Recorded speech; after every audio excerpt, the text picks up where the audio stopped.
All right, we finally hit closing arguments. So, day 21 of the Donald Trump trial. And like I said, we finally hit closing arguments, so let's just get right to the article. Donald Trump engaged in a conspiracy and a cover up, a prosecutor told jurors during closing arguments Tuesday in the former president's hush money trial, while a defense lawyer branded the star witness as the greatest liar of all time. You sure about that? And pressed the panel for an across the board acquittal. The lawyers' dueling accounts, wildly divergent in their assessments of witness credibility and the strength of evidence, offered both sides one final chance to score points with the jury before it starts deliberating the first felony case against a former American president. The case at its core is about a conspiracy and a cover-up, prosecutor Joshua Steinglass told jurors. The trial featured allegations that Trump and his allies conspired to stifle potentially embarrassing stories during the 2016 presidential campaign through hush money payments, including to a porn actor who alleged that she and Trump had sex a decade earlier. Trump has denied having sex with both women. His lawyer, Todd Blanche, told jurors that neither the actor, Stormy Daniels, nor the Trump attorney who paid her can be trusted in their testimony. Okay. President Trump is innocent. He did not commit any crimes, and the district attorney has not met their burden of proof, period, Blanche said. Now, I don't know, but I thought defense attorneys don't use the innocent label, that you're either guilty or not guilty, but there is no innocent. So, okay. Maybe I'm wrong. Following more than 4 weeks of testimony, the day-long summations teed up a momentous and historically unprecedented task for the jury as it decides whether to convict the presumptive Republican presidential nominee ahead of the November election. Just a reminder that he can still run. He's not barred from running, even if convicted. He just can't vote. The political implications of the proceedings were unmistakable as President Joe Biden's campaign staged an event outside the courthouse with actor Robert De Niro, while Blanche reminded jurors that the case was not a referendum on their views about Trump. Which is true. They need to follow the evidence and not just find Trump guilty because you hate him. So that I will agree with him on. Steinglass sought to defray potential juror concerns about witness credibility. He acknowledged that Daniels' account about the alleged 2006 encounter in Lake Tahoe's hotel suite was at times cringeworthy, but said the details she offered, including about the decor and what she said she saw when she snooped in Trump's toiletry kit, were full of touchstones that kind of ring true. Yeah, I wouldn't want those intimate details either. The story matters, he said, because it reinforces Trump's incentive to buy her silence. Her story is messy. It makes people uncomfortable to hear. It probably makes some of you uncomfortable to hear. But that's kind of the point, Steinglass said. He told jurors, in the simplest terms, Stormy Daniels is the motive. He also tried to reassure jurors that the prosecution's case did not rest solely on Michael Cohen, which is why they had other witnesses. Trump's former lawyer and personal fixer, who paid Daniels $130,000 to keep quiet. Cohen later pleaded guilty to federal charges for his role in the hush money payments, as well as to lying to Congress. He went to prison and was disbarred, but his direct involvement in the transactions make him a key witness at trial. It's not about whether you like Michael Cohen. It's not about whether you want to go into business with Michael Cohen. It's whether he has useful, reliable information to give you about what went down in this case. And the truth is that he was in the best position to know, Steinglass said. Again, very true. Trump faces 34 felony counts of falsifying business records, charges punishable by up to 4 years in prison. He has pleaded not guilty and denied wrongdoing. It's unclear whether prosecutors would seek imprisonment in the event of a conviction, or if the judge would impose that punishment. Well, based on what he said during his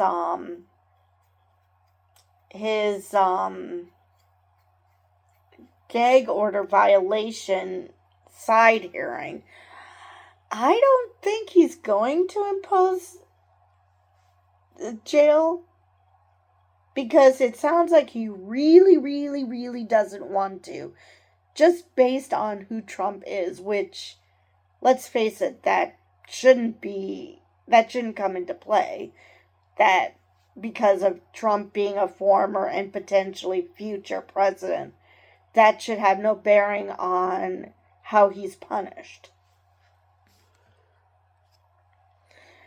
Though the case featured seamy details about sex and tabloid industry practices, the actual charges turn on something more mundane: reimbursements Trump signed for Cohen for the hush money payments. Exactly.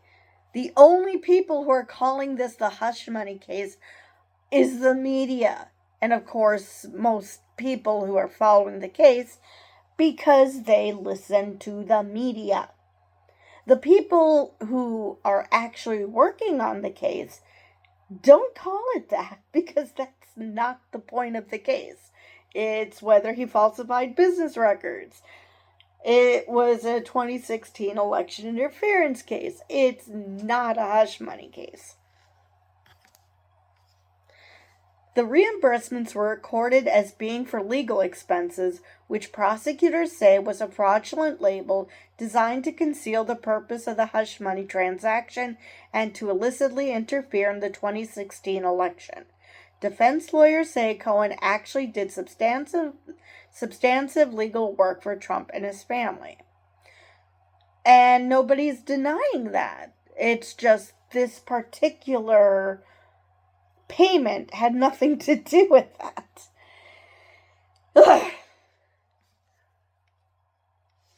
In his own hours-long address to the jury, with sweeping denials echoing Trump's deny everything approach, Blanche attacked the entire foundation of the case. And that's another problem the defense has. Not only is his client guilty of sin, but Trump is forcing Blanche into a strategy which he might not have done otherwise. Because he's the lawyer, Trump should actually listen to him. But apparently that's not the case. He said Cohen, not Trump, created the invoices that were submitted to the Trump Organization for reimbursement, and that there was no proof that Trump knew what staffers were doing with the payments. He disputed the contention that Trump and Daniels had sex, and he rejected the idea that the alleged hush money scheme amounted to election interference. Okay, a lot to unpack in that paragraph. So, first he said that Cohen was the one who submitted the invoices. Okay, so that doesn't prove anything. I mean, when I worked at a food pantry, I sent invoices to whatever company was doing sponsorships for our events.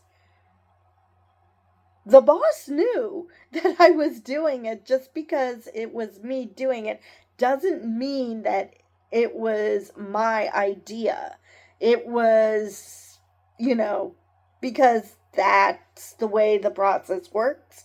We have to, someone wants to sponsor an event, we send out an invoice saying how much they owe.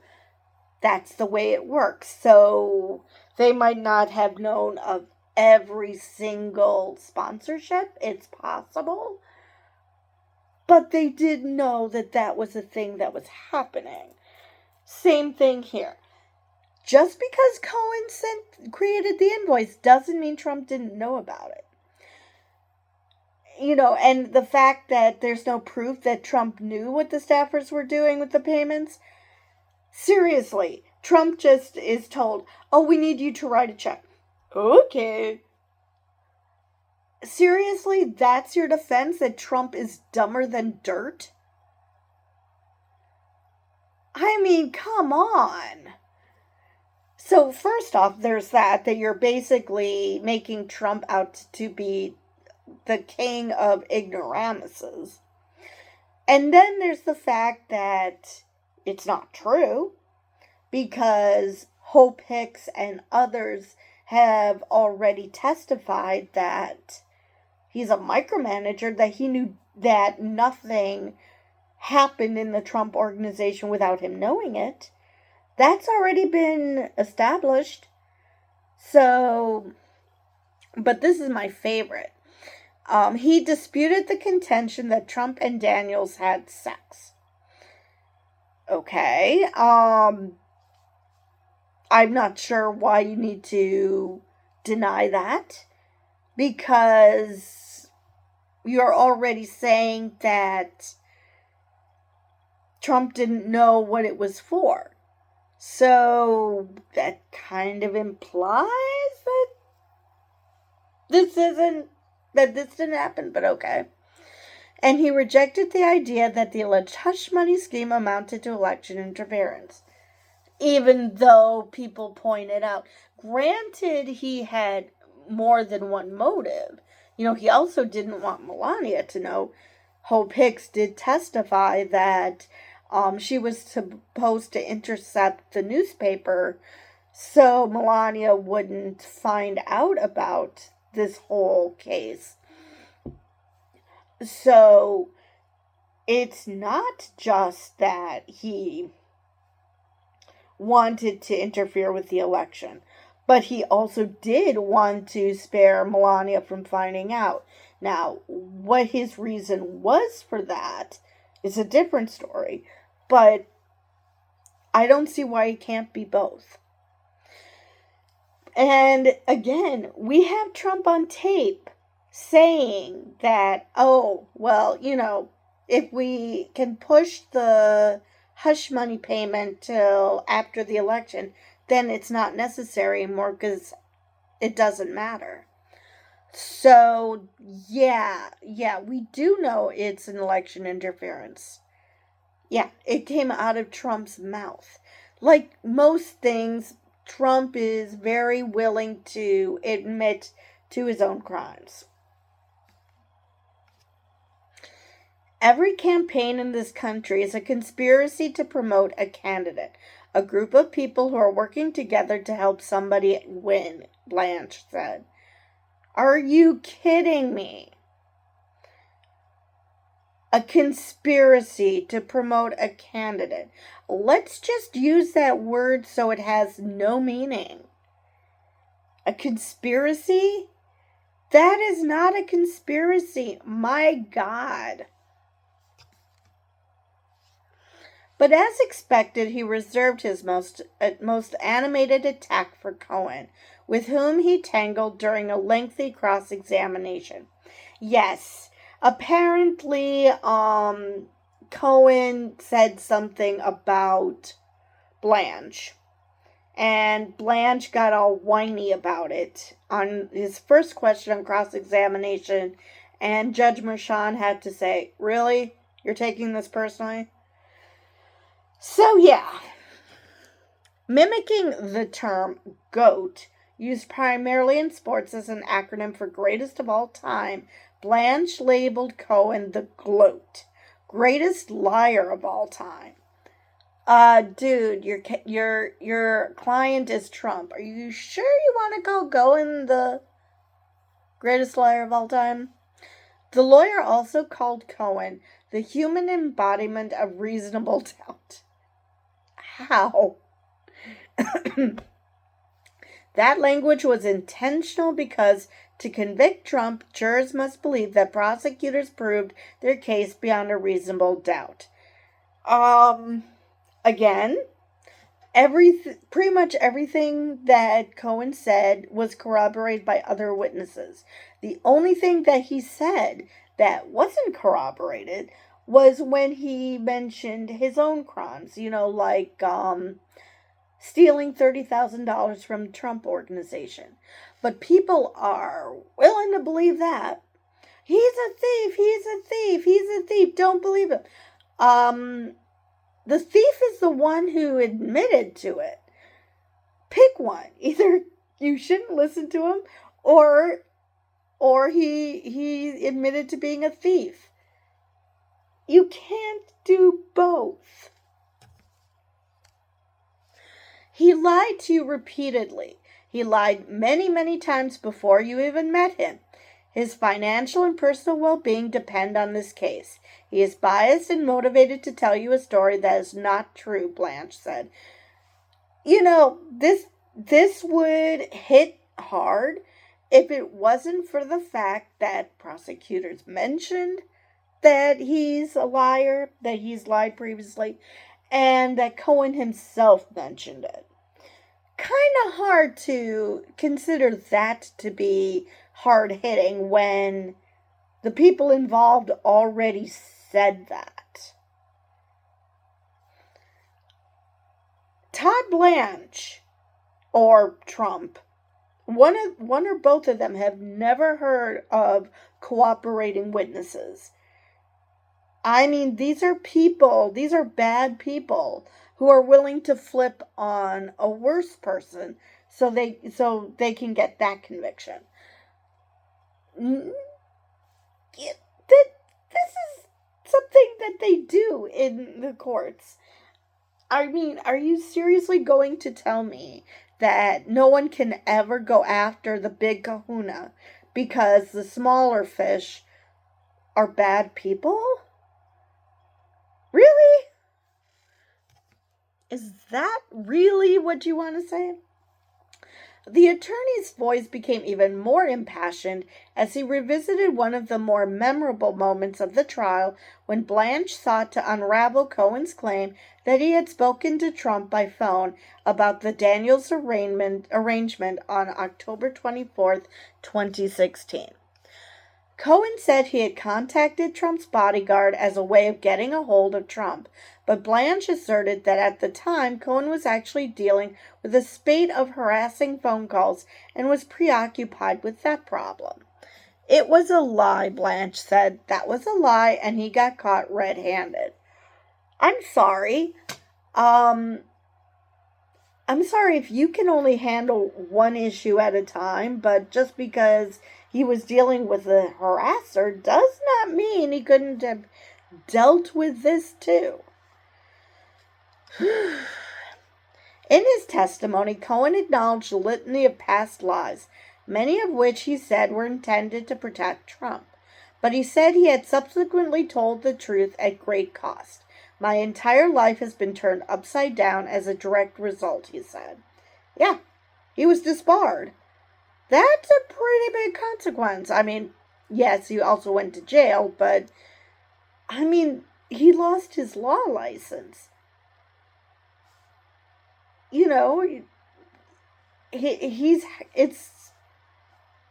lucky that he lives in a day and age where he can just set up a podcast and make money doing that. But yeah,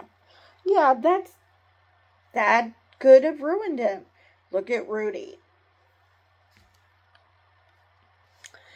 Steinglass used a bit of stagecraft to challenge the defense's assertion that Cohen was lying about the subject of that phone conversation, demonstrating a hypothetical version of the call to show jurors how Cohen and the bodyguard, Keith Schiller, could have covered multiple subjects in less than a minute. Oh, I see.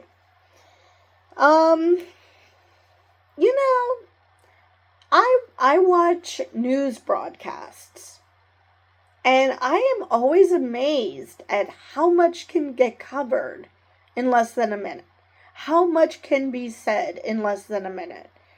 So, yeah, I can totally see that. Depends on how long you spend on every subject. Cohen's actual call to Schiller's phone number lasted 96 seconds, according to phone records. Steinglass showed, with his hypothetical, that Cohen could have spoken to Schiller about the prank calls, asked him to pass the phone to Trump, and then discussed the Daniels deal with Trump all in 49 seconds. The New York prosecution is one of 4 criminal cases pending against Trump as he seeks to reclaim the White House from Biden. It's unclear if any of the others will reach trial before November's election. Yes, because we live in hell.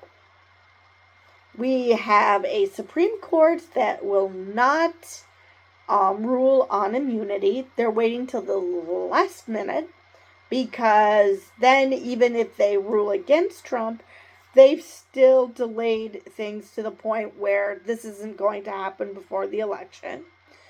In another case, he has Aileen Cannon, or Aileen Cannon, however you say her name, who's desperately trying to... Now, it could be also that she's just so inexperienced to be absolutely incompetent. So it might not be completely that she's trying to help Trump. But considering today she just rejected a gag order to prevent Trump from threatening law enforcement, I'm going to say she's trying to help Trump. And then, of course, there's the one in Georgia, which people are trying to get Fani Willis kicked off. So that's delaying that trial. So, yeah, that's why this trial started as late as it did, because all Trump does is try to delay things, so in hopes of getting out of it. But anyway, that is all I have for this article. So now I don't know if the prosecution already did the rebuttal. This article didn't say whether it's in the hands of the jury now. So I don't know if they're deliberating already or if there's still something going to happen tomorrow. And either way, I will see you guys in the next video.